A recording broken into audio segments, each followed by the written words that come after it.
Bagi negara bukan moral obligation, tetapi formal obligation, yaitu kewajiban formalnya. Kewajiban formalnya sesuai dengan perintah konstitusi dan pasti sumpah jabatan.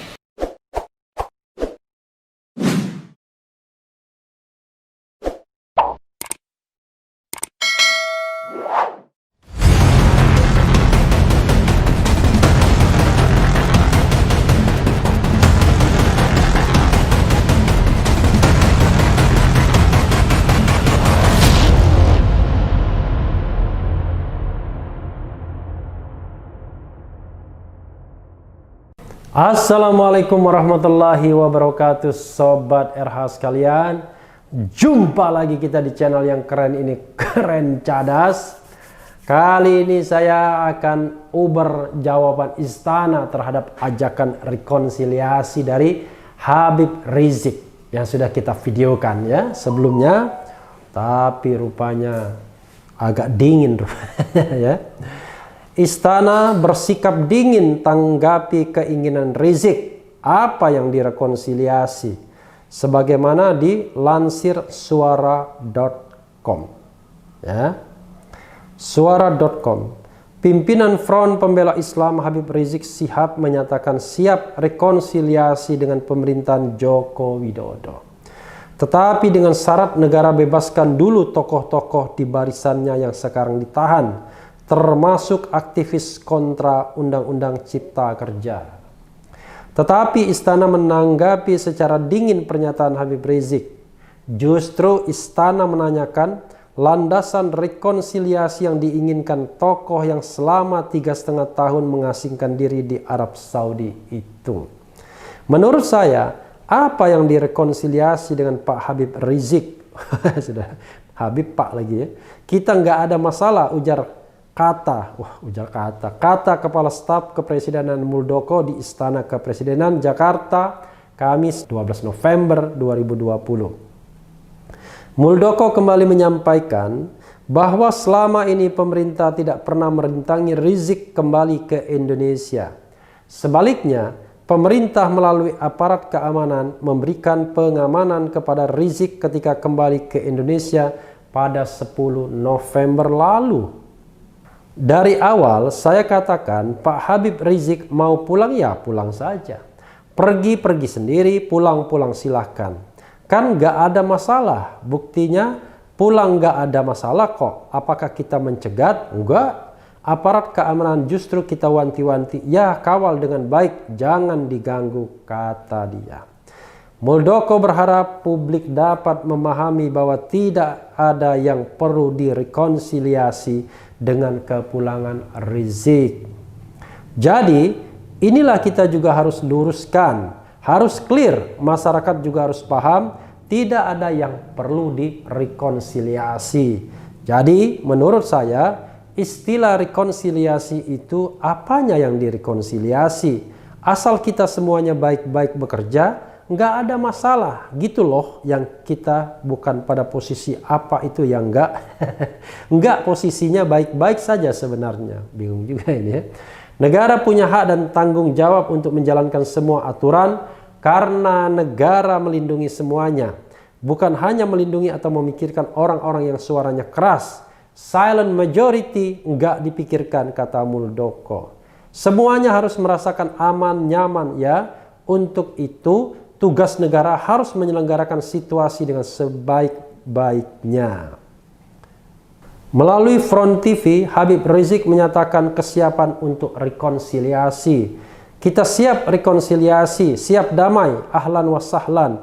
Tapi bebaskan para habaib dan aktivis kita.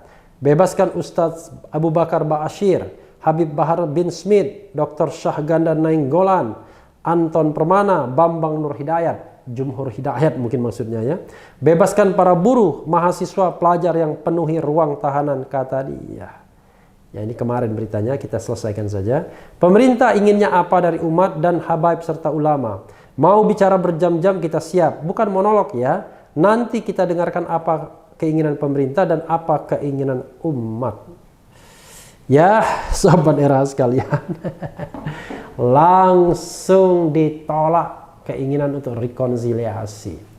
Tapi pada video sebelumnya ya, nanti dilihat lagi, saya pun mengatakan memang pemerintah tidak perlu menanggapi rekonsiliasi itu. Karena rekonsiliasi itu adalah pertikaian antara dua belah pihak.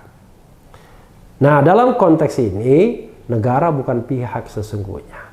Tapi negara berada di atas secara vertikal. Dia menjalankan tugas-tugas pemerintahan.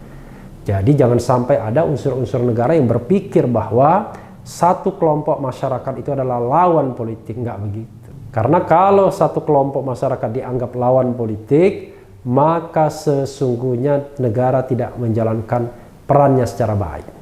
Tapi kalau misalnya kelompok di parlemen dianggap sebagai katakanlah oposisi, ya itu wajar-wajar saja. Karena memang itu disediakan jalurnya melalui sistem pemerintahan.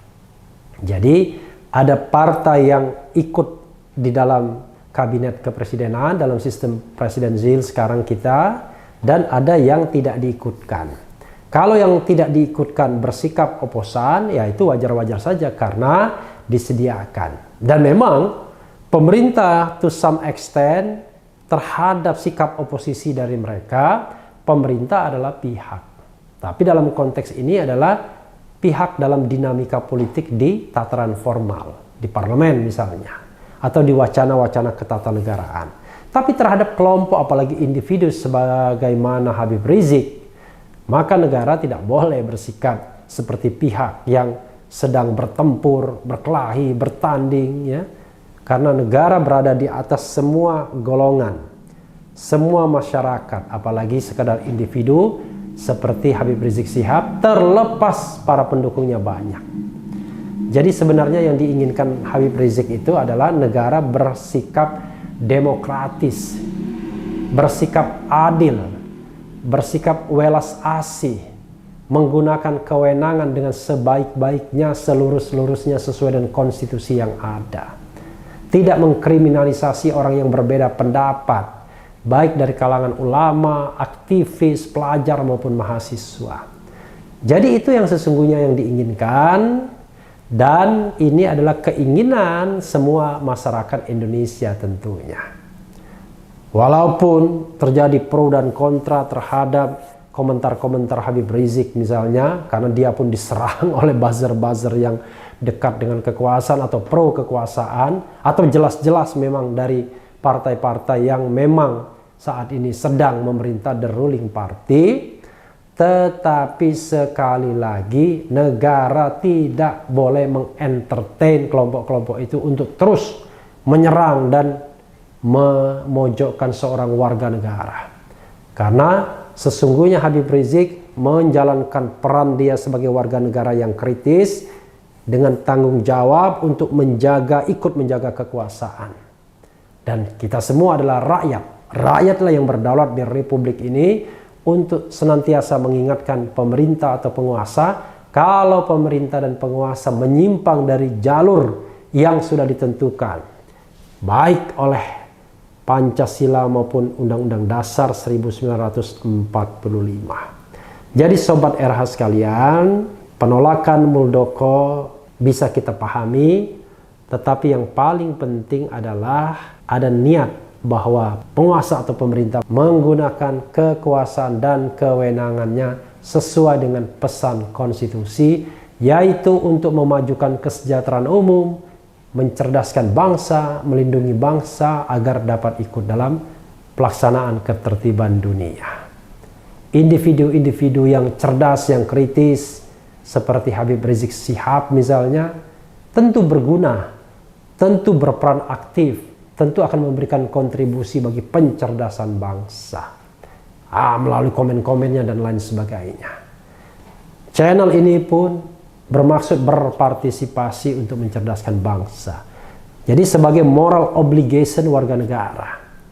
Tetapi bagi negara bukan moral obligation, tetapi formal obligation, yaitu kewajiban formilnya. Kewajiban formalnya sesuai dengan perintah konstitusi dan pasti sumpah jabatan. Jadi sobat daerah sekalian, mudah-mudahan ya gerak istana ke depan dalam menanggapi orang seperti Habib Rizik, orang-orang kritis lainnya tidak perlu panik. pemerintah penguasa yakin dan harus yakin bahwa apa yang dilakukan mereka adalah benar sepanjang mereka bisa buktikan bahwa kekuasaan telah dijalankan secara amanah dan bukan digunakan oleh penunggang-penunggang gelap atau free riders untuk memperkaya dirinya, menumpuk kekuasaan atau berkuasa melalui penguasaan-penguasaan sumber daya ekonomi terutama. Jadi kalau kekuasaan digunakan secara amanah, dijalankan secara amanah, no doubt, tidak perlu khawatir dengan suara-suara kritis di masyarakat, karena emas tetaplah emas, dan walaupun emas tersebut ditutup oleh lumpur dan lain sebagainya, akan terlihat juga emas suatu waktu. Tapi kalau dia bukan emas, loyang, maka akan terlihat juga bahwa itu adalah sebuah benda yang tidak berharga. Sahabat daerah sekalian, yang penting tetap di channel ini, karena di channel ini Anda akan dirayu, ditipu, dibaperin, dicecar, diuber pula di jalur khusus. Karena channel ini adalah channel yang mengancam, memeras, dan membenci. Jangan lupa subscribe, like, comment, and share.